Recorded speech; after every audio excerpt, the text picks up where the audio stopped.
여러분 안녕하세요. 공인회계사 감정평가사 곽상민이라고 합니다. 지난 시간까지는 이제 우리가 그 취득세 전반적인 부분, 그리고 취득세 계산할 때 세율, 그리고 취득세 세율을 이제 구성하는 이제 주택수 산정 방법에 대해서 이제 여태까지 알아봤습니다. 이제 좀 구체적으로 좀 파고 들어가 보죠. 여러분들이 제일 궁금한 건 요즘에 이제 청약 했을 때 이제 분양권을 받잖아요. 그럼 분양권에도 취득세가 부과되나요? 네, 이런 질문이 있습니다. 그래서 분양권에도 이제 취득세가 부과가 될 수가 있고요. 그리고 구체적으로 얼마만큼의 취득세, 그리고 분양권의 취득세가 또 이제 부과되지 않는 부분은 어떤 경우의 수인지 이제 분양권에 좀 한정해가지고 여러분들한테 좀 설명을 드리도록 하겠습니다. 일단 분양권이 뭡니까? 분양권은 이제 청약제도라는 게 있잖아요, 우리나라에. 이 청약제도를 통해 가지고 이제 당첨되거나 아니면 전매를 통해 가지고 취득한 경우가 일반적입니다. 그래서 분양권을 이제 계약하거나 취득할 때 취득세가 원칙적으로는 부과가 되지 않아요. 분양권은 주택이 아니잖아요. 주택이 아닌데 주택 취득세가 웬 말입니까? 근데 이제 분양권은 부동산이 아니기 때문에 원칙적으로 취득세가 부과되지 않지만, 그러나 다른 주택의 과세 판단을 할 때는 주택수에 포함이 되는 문제가 있습니다. 결국에 우리 주택수에 포함되면 뭐예요? 우리가 중과세율이 이제 앞으로 문제가 된다고 했잖아요. 그래서 다주택자에게 이제 그만큼 페널티가 부과되는 중과세율이 부과될 수 있다는 게 이제 문제가 되는 겁니다. 분양권 취득할 때부터 한번 생각해 보죠. 분양권을 취득한다? 그때 취득세 과세가 된다고요? 아니라고 했잖아요. 분양권을 당첨받아가지고 계약하거나 아니면은 전매를 통해가지고 취득하는 경우에 취득세 없습니다. 그리고 분양권도 주택이 아니기 때문에 취득세를 매길 수 없는 건 개념적으로 이제 필연적인 결과입니다. 근데 이제 분양권이 이제 주택으로 이제 완공이 되면 주택을 취득하는 거잖아요. 결국 분양권이 이제 권리로 있다가 추상적으로 있다가 이제 주택이 지어져 가지고 거기 주택을 취득하게 되면 그때는 주택을 취득하는 게 맞죠. 그러면 그때는 취득세가 부과될 수 있죠. 그래서 한번 생각해 보면 분양권이 주택으로 완공돼 가지고 주택을 취득하면 그때는 주택에 대한 취득세를 내게 됩니다. 이때 세율이 일반 세율과 중과 세율이 적용이 되겠죠. 앞에서 본 개념이랑 똑같아요. 일반 세율 한번 생각해 보세요. 분양권 계약할 때, 그러니까 청약 당첨했을 때, 그때 또는 아니면 취득 당시에는 분양권을 전매로 취득했을 때는 뭐 주택 수가 무주택이거나 아니면 한 채 이하인 상태에서 분양 주택에 대해서 취득세를 내는 경우, 이때 일시적인 이주택 포함해가지고 이럴 때는 일반 세율이 적용됩니다. 결국 뭐예요? 분양권 계약할 때 무주택자면 그러면 상관없고, 아니면 한 채 이하인 상태에서 일단 분양주택에 취득세를 낼 때는 일시적 이주택이니까 그것도 1주택으로 봐가지고 일반 세율 1에서 3.5%의 그 낮은 세율을 적용받아요. 근데 문제는 뭐냐면 중과세율이겠죠. 분양권 계약이나 취득할 당시에 주택수가 이미 2채 이상이면 그 상태에서 분양주택에 대해서 이제 취득세를 만약에 내면 그때는 이제 분양주택이 완공돼서 새로 취득할 때 중과세율을 적용받습니다. 그러니까 이제 이렇게 정리하면 돼요.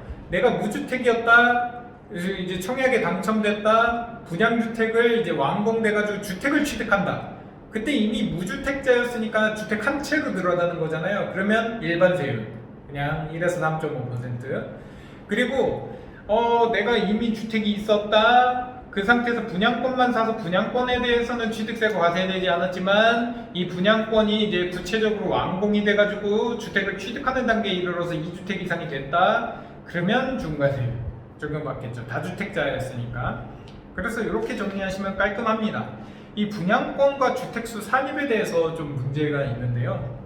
이 분양권을 보유한 경우에 개정된 지방세법 시행령에 따르면 이게 주택수가 어떻게 계산되는지 한번 생각해 보세요.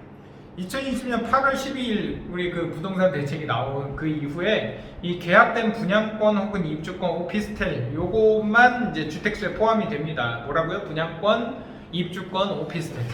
요거 주택수 산입에 포함된다고 했잖아요. 그때 이제 부칙을 한번 보시면은 부칙에서는 이렇게 나와 있어요. 그 부칙 한번 띄워주시죠. 예, 거기에 보시면 지방세법 부칙, 이게 2020년 8월 12일자인데요. 거기 한번 읽어보면 부칙 7조가 있어요. 거기에 주택수 판단 범위에 관한 경과 조치라고 나와 있는데 부칙 3조에도 불구하고 13조의 3 2호에서부터 4호까지의 개정 규정은 결국 우리 방금 그 도입된 개정 규정은 그 시행 전에 매매 계약, 오피스텔 분양 계약 이런 거에 체결할 때는 적용되지 않는다. 결국 뭐예요? 2020년 8월 10일 이후에 그때 계약된 분양권, 입주권, 오피스텔만 주택수, 그러니까 우리 주택수 산정에 포함하고 그 2020년 8월 10일 이전에 취득한 분양권, 입주권, 오피스텔의 경우에는 우리 주택수에 산정하지 않는다는 거예요. 포함하지 않아서 결국에는 그 전에 입주권 있는 상태에서 뭐 주택을 새로 취득한다. 이때는 무주택자랑 똑같다고 보시면 됩니다. 무주택자에서 1주택이 되는 그렇게 계산을 하는 거고요. 이 가격에 관계없이 이게 분양권 같은 경우에는 주택수에 산정합니다. 뭐 가격이 1억 원 이상일 때만 뭐 산정한다 이런 거 없어요. 그래서 주택수에 산정되는 분양권 혹은 입주권은 가격을 따지지 않습니다. 그래가지고 시가표준액 1억 원 이하인 주택과 오피스텔이 제외되는 것과는 이제 차이가 있죠.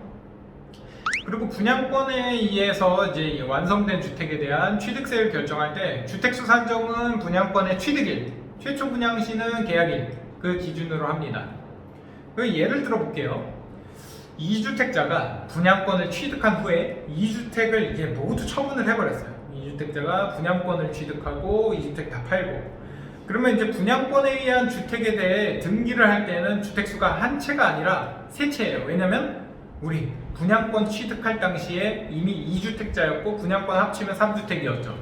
결국 분양권 취득할 당시에 세 채였다는 겁니다. 그래서 분양권을 취득한 날짜에는 이제 이미 기존 주택 두 채랑 분양권 한 개를 더한 취득한 상태가 되기 때문에 세 채로 계산이 됩니다.